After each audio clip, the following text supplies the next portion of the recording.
এবার বিরাট কোহলিকে ছুঁয়ে ফেললেন বাবর আজম।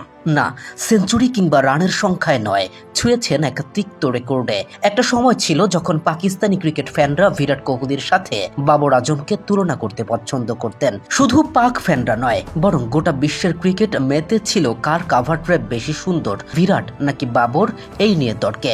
যতটা সুন্দর ও আলোড়ন সৃষ্টিকারী উত্থান হয়েছিল এই পাকিস্তানির, তা যেন এখন অনেকটাই মলিন। আরো একবার ব্যর্থ হলেন বাবর আজম। সেঞ্চুরি প্রত্যাশা নিয়ে যেন বারবার থমকে যাচ্ছেন পাকিস্তানি এই সাবেক অধিনায়ক। গতকাল রাওয়ালপিন্ডিতে শ্রীলঙ্কার বিপক্ষে ওয়ানডেতে ওয়ানিন্দু হাসারাঙ্গার গুগলিতে বোল্ড হয়ে ফেরেন মাত্র 29 রানে। সেই সঙ্গে আন্তর্জাতিক ক্রিকেটে টানা 83 ইনিংস পার হয়ে গেল তার সেঞ্চুরি ছাড়াই। যে ব্যাটসম্যান একসময় প্রতিটি ইনিংসেই রান মেশিনের মতো ছুটতেন, এখন যেন ভুলে গেছেন শতকের স্বাদ কেমন। 2023 সালে নেপালের বিপক্ষে সর্বশেষ সেঞ্চুরিটি করেছিলেন এই ক্রিকেটার। তারপর থেকে সময় গেছে, ম্যাচ পেরিয়েছে, কিন্তু 3 অঙ্ক ছোঁয়া যেন তার কাছে এক স্বপ্ন হয়ে দাঁড়িয়েছে। এই 83 ইনিংসে বাবরের সর্বোচ্চ স্কোর মাত্র 81, অথচ তিনি পেয়েছেন 20টি 50। তবুও সেই কাঙ্ক্ষিত 3 অঙ্ক ছুঁতে পারেনি। এই সময়ের মধ্যে তার ব্যাটিং গড় নেমে এসেছে 31.06। তবে গতকাল শুরুটা ভালোই করেছিলেন বাবর। প্রথম দিকের ধাক্কা সামলে মসৃণ ব্যাটিং মনে হচ্ছিল আজ হয়তো সেই দীর্ঘ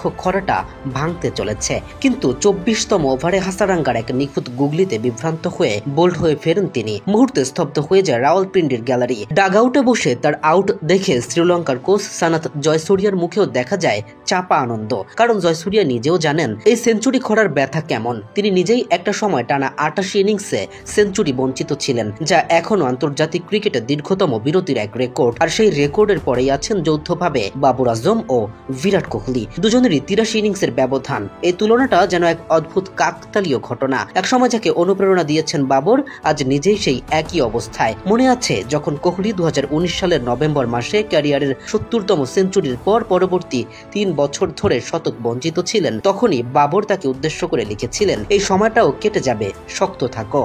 এখন সেই একই কথাটি যেন তার নিজের দিকেই ফিরে এসেছে। তবে বাবরের সেঞ্চুরি বঞ্চিত ইনিংস সত্ত্বেও জয় পেয়েছে পাকিস্তান। রাওয়ালপিন্ডিতে টসে হেরে ব্যাট করতে নেমে 5 উইকেটে 299 রান তোলে তারা। সেই ইনিংসে উজ্জ্বল ছিলেন সালমান আলী আঘা, যিনি করলেন দুর্দান্ত এক সেঞ্চুরি। জবাবে শ্রীলঙ্কা লড়াই করলেও শেষ পর্যন্ত থেমে যায় 9 উইকেটে 293 রানে। জয় নিয়ে মাঠ ছাড়ে পাকিস্তান, কিন্তু আলোচনার কেন্দ্রবিন্দুতে থেকে যান বাবর আজমই। আগামীকাল একই মাঠে সিরিজের দ্বিতীয় ম্যাচে নামবে পাকিস্তান। সমর্থকদের চোখ এখন শুধু এক জায়গায়, বাবর আজমের দিকে।